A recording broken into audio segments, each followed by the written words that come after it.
nationale. Impayés depuis des années, les agents de l'ex-OCPT ont réclamé leur dû ce vendredi devant leur bâtiment. La rédaction d'Antenne A a imprimé jeudi certaines personnalités du pays qui se sont distinguées durant l'année 2013 à travers un diplôme du modèle citoyen. Antenne A, le journal John Ngomboa.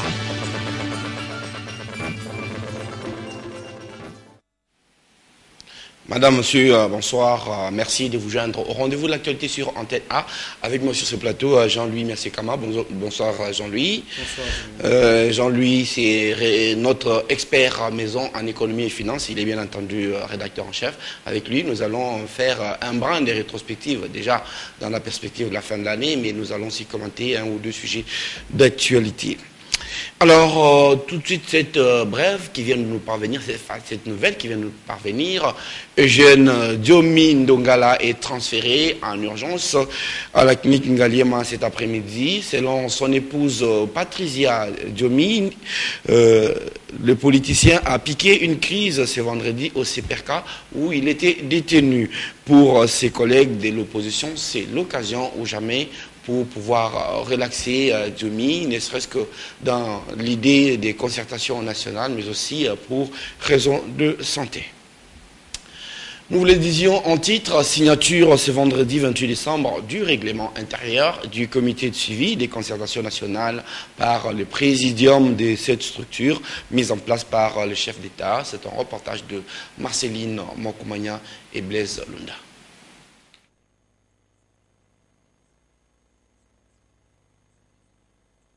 En 2013, à la signature du règlement intérieur, pouvant leur permettre de convoquer les plénières pour la mise en œuvre de recommandations de concertation nationale. Après le règlement intérieur, bien évidemment, nous allons suivre le schéma tracé par nous-mêmes au cours de la plénière. C'est le moment de la mise en œuvre des recommandations des concertations nationales et nous sommes là pour aider à cette mise en œuvre. Merci. Signalons tout de même que l'une des recommandations des concertations nationales les plus attendues est la formation du gouvernement de cohésion nationale. Le peuple attend. On va parler paix et sécurité dans le Nord Kivu, dans la région de Beni, précisément où le FRDC ont repris les dessus sur les ADF Nalou. Le colonel Félix Prosper Bass de la MONUSCO a répondu ce vendredi aux questions lui posées par notre rédaction justement sur les dispositifs mis en place pour sécuriser la population de la région de Beni face aux ADF Nalou par la MONUSCO. Il est au micro de Luisette Matingu et Pepito Matondo.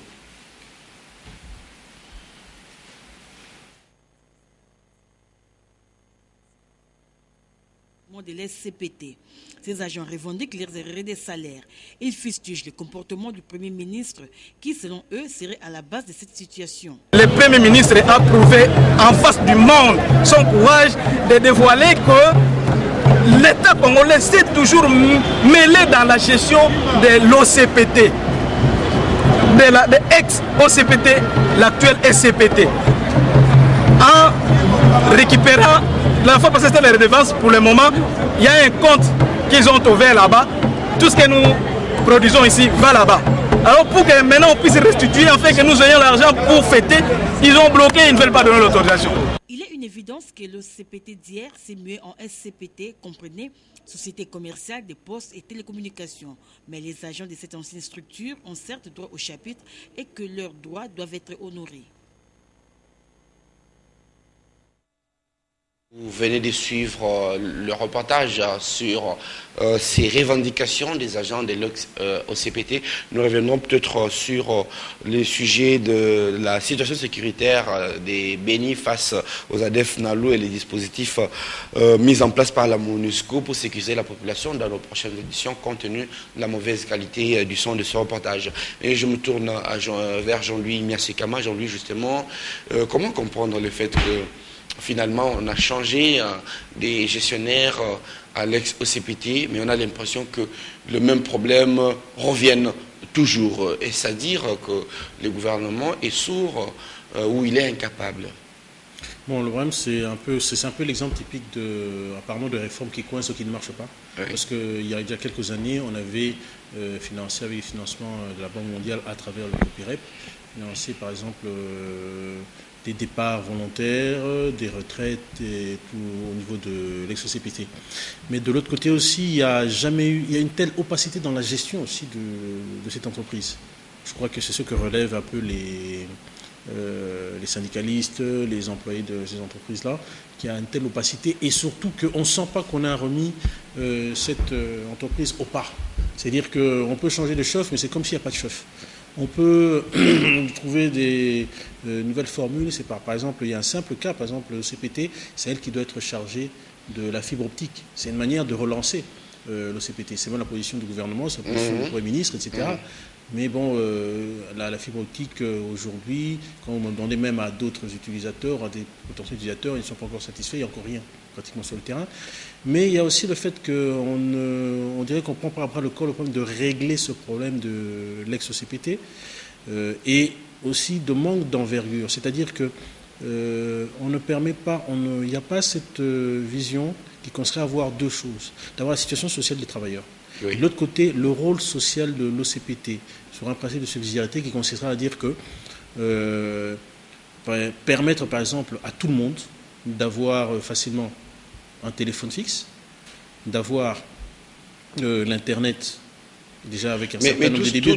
Tout cela, c'est vrai que nous sommes dans la réforme des entreprises du portefeuille, mais en même temps aussi, pour l'instant, l'État est le seul actionnaire de la majorité de ces entreprises qui sont en réforme. Oui. Et donc, on attend que l'État puisse accepter un réinvestissement pour pouvoir donner à ces entreprises les moyens. Le problème, c'est que déjà les études ont été faites. On a pris, par exemple, des modèles de certains pays comme le Pérou, des modèles un peu des pays qu'on juge plus proches, même quand on ne va pas des pays développés. Mais on peut se demander quand même qu'on ne va pas laisser cette entreprise végéter pendant des années, pendant qu'elle a tout un patrimoine immobilier, qu'elle à un moment a été souvent le deuxième ou troisième poste de recette. Et la solution serait laquelle en ce moment-là? La privatiser totalement? Et elle est quand même dans un domaine stratégique. Tout à fait stratégique, parce que normalement, on peut donner certains cas. C'est-à-dire que, imaginons aujourd'hui qu'il y a un problème technique qui fait qu'on ne peut plus communiquer avec, par exemple, les opérateurs privés. Non, mais c'est arrivé là, parce que les 243 avec lesquels nous fonctionnions, il s'est trouvé qu'il appartenait à un particulier. Oui. Et ça, c'est les portails d'entrée de la RDC. Oui, alors justement, ce qui se passe, c'est qu'à un moment, on doit se dire, on doit avoir peut-être une entreprise sur laquelle on a totalement confiance. Maintenant, on parle par exemple des FARDC, on parle de différentes réformes de services de sécurité. Mais si vous laissez tous les moyens de communication à des entreprises privées, à des opérateurs privés, il y a aussi un risque. Or, voilà, le CPT peut être une solution. Il y a par exemple aujourd'hui la bancarisation de la paye. Or, avec les comptes chèques postaux, dans d'autres pays, la Poste, c'est bien peut-être la première banque. Oui, je reviens à toi, Jean-Louis. Je sens que les sujets, certainement, nous passionnent ici sur ces plateaux, mais aussi singulièrement à tous les agents de l'ex-OCPT qui attendent généralement vers la fin de l'année l'accompagnement social nécessaire de leur entreprise. Alors, nous revenons à l'Assemblée nationale, cette fois-ci, pour vous parler du point focal genre de cette institution. La mise en place du point focal genre a eu lieu aujourd'hui en présence du questeur de la Chambre basse du Parlement, Madame Élisée Mounemboué. C'était dans la salle du Congrès en présence des secrétaires généraux du ministère du Genre et de l'Assemblée nationale, de Merci Nzob Mabiala, Laïn Bofandomungu et Blaise Nunda.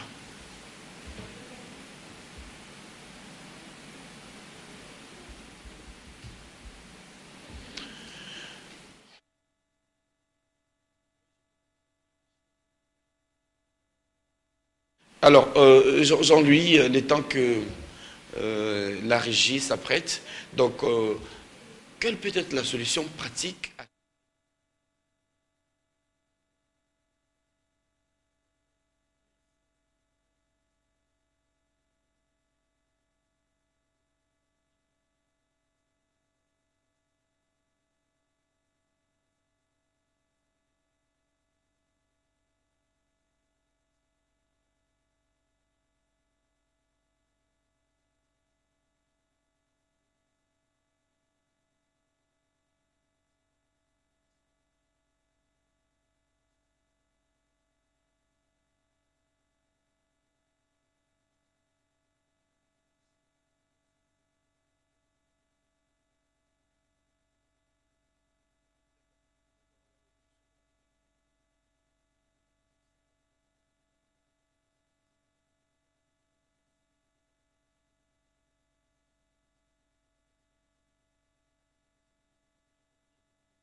de l'assurance vie, incendie et automobile. Cette dernière, à savoir l'assurance automobile, a été payée en grande partie par la direction générale. Les dossiers ont commencé depuis 2010 plutôt. On a amorcé le démarche, la SONAS a commencé à payer jusqu'à ce que nous sommes arrivés à la fin du dossier. C'est positif. Nous encourageons ceux qui tergiversent encore. Nous leur disons que la SONAS est en train de faire un bon travail pour ceux-là qui souscrivent la police d'assurance. Pour cette année 2013 finissante, le rendez-vous hebdomadaire de la SONAS avec sa clientèle a été respecté à la loupe. Rien que pour la ville-province de Kinshasa, cette entreprise d'assurance a payé plus de 4000 dossiers sinistres en 2013. Un pari gagné pour l'administrateur délégué, Carole Aguito Amela. Voilà. Alors, comment dire, la SONAS aussi était indexée parmi les entreprises à redresser ou à réformer, Jean-Louis. Mais c'est tout un dossier important. Moi, je me dis, à l'allure où vont les choses, on comprend que la philosophie, c'est celle-là. Il faut que l'État se désengage. Ça, c'est la conception moderne de l'État aujourd'hui. L'État ne peut plus être juge et partie, notamment dans la gestion des entreprises. Mais en même temps, il y a un gros risque que dans la démarche de pouvoir céder les entreprises, que l'État puisse se départir d'un patrimoine très important. On voit les cas de la GECAMIN aujourd'hui. Oui, la première chose, en revenant un peu à cas SONAS, cas ex-OCPT, il y a d'abord eu les erreurs d'avant, dans les années 90, quand le parti État a été enterré et dissous, pour devenir fait privé, on a pris tous les militants, tous les gens, les a engagés dans certaines entreprises, comme à l'OCPT. Et ça, on a rencontré à gonfler les entreprises. Donc, la dimension, la taille qu'elles ont en matière de personnel est trop grande aussi. C'est aussi un des problèmes qui a été causé. La même chose pour la SONAS qui, avec même dans toutes ces parties qui a consisté au partage des responsabilités, des pouvoirs et des entreprises publiques, chaque équipe qui est arrivée gonflait la SONAS. Parce que aussi bien la SONAS, c'est une entreprise qu'il faut dégraisser sérieusement.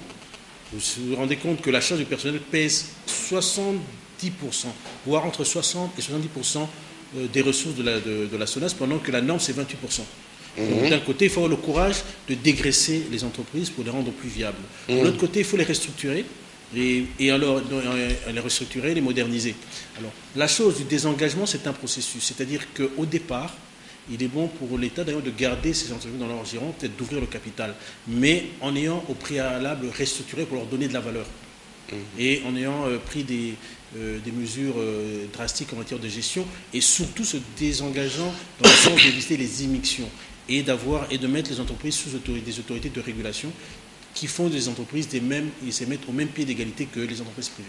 Oui, absolument. Je te garde sur ce plateau. Nous allons revenir sur l'interview que le colonel Félix Basse, porte-parole de la MONUSCO, a accordé à notre rédaction. Question de faire une mise au point sur les dispositifs sécuritaires adoptés par la MONUSCO pour pouvoir sauvegarder les populations dans la région des Béni face aux attaques des ADF à Nalu, Ougandais. Je crois que la régie est prête cette fois-ci et nous allons vous proposer un bien meilleur son, je crois. Suivez plutôt. D'exprimer au nom du représentant spécial du secrétaire général des Nations Unies, mais aussi au nom du général Carlos Alberto dos Santos Cruz, commandant de la force de la MONUSCO, mais aussi de l'ensemble du personnel de la MONUSCO, nos profondes condoléances et toute notre tristesse suite à l'attaque qui a été menée le mercredi 25 décembre à Kamango contre les positions FARDC par les rebelles ougandais de l'ADF Nalu. Donc, ceci étant dit, juste pour revenir très brièvement sur l'incident, le 25 décembre aux environs de 4h30, 5h du matin, les rebelles ougandais de l'ADF Nalu, qui, comme vous le savez, opèrent un peu dans le Grand Nord, au nord du Nord Kivu, dans la région de Beni, Eringeti, jusque dans les montagnes du Rwenzori, ont lancé une attaque pour capturer la position FARDC qui était déployée à Kamango. Des combats violents se sont suivis pendant une quarantaine de minutes et suite à cela, face au nombre élevé d'assaillants, les soldats FARDC ont préféré opérer un repli tactique vers Nobili, qui est situé à 7 km au sud-est de Kamango, afin de se réorganiser et de pouvoir lancer une contre-attaque. Mais immédiatement, en nous basant sur notre mandat de protection civile, mais aussi compte tenu de la coopération très étroite qui existe entre la force de la MONUSCO et les FARDC, nous avons immédiatement déployé des hélicoptères d'attaque au-dessus de la zone des combats et avons pu, à ce titre, engager les positions conquises par les rebelles de l'ADF Nalu à Kamango, permettant aux troupes congolaises de lancer une contre-offensive appuyée par les troupes de la MONUSCO au sol. Et c'est ainsi que les FARDC ont pu reconquérir la localité de Kamango. Et ensuite...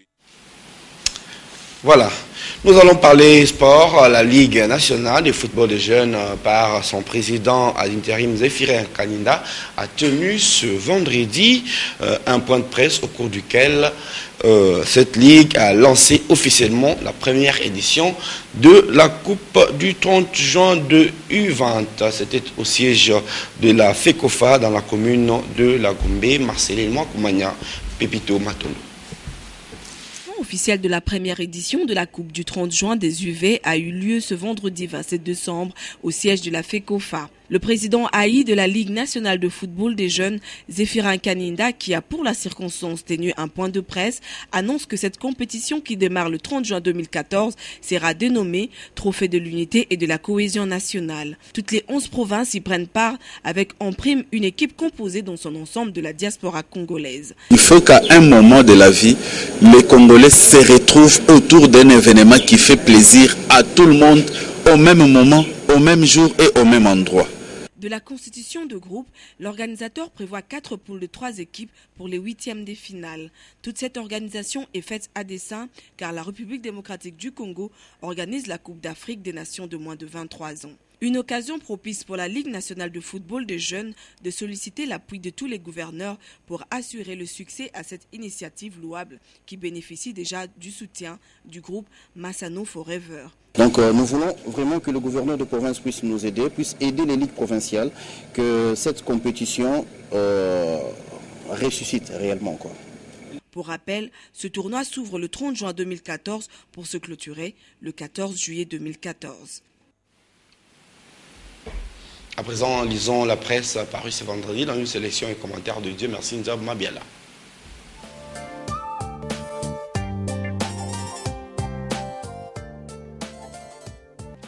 Bonsoir. Commençons cette revue de presse avec la référence plus qui indique que les FARDC et la MONUSCO ont délogé les rebelles de l'ADF Nalu dans la chefferie de Ouatalinga, à environ 90 km au nord-est de la ville de Beni, dans le Nord Kivu. En dépit de la signature du communiqué conjoint CIRGL-SADC à Nairobi, Yoweri Museveni continue d'instrumentaliser ces rebelles pour tuer dans l'est de la RDC. Pour l'instant,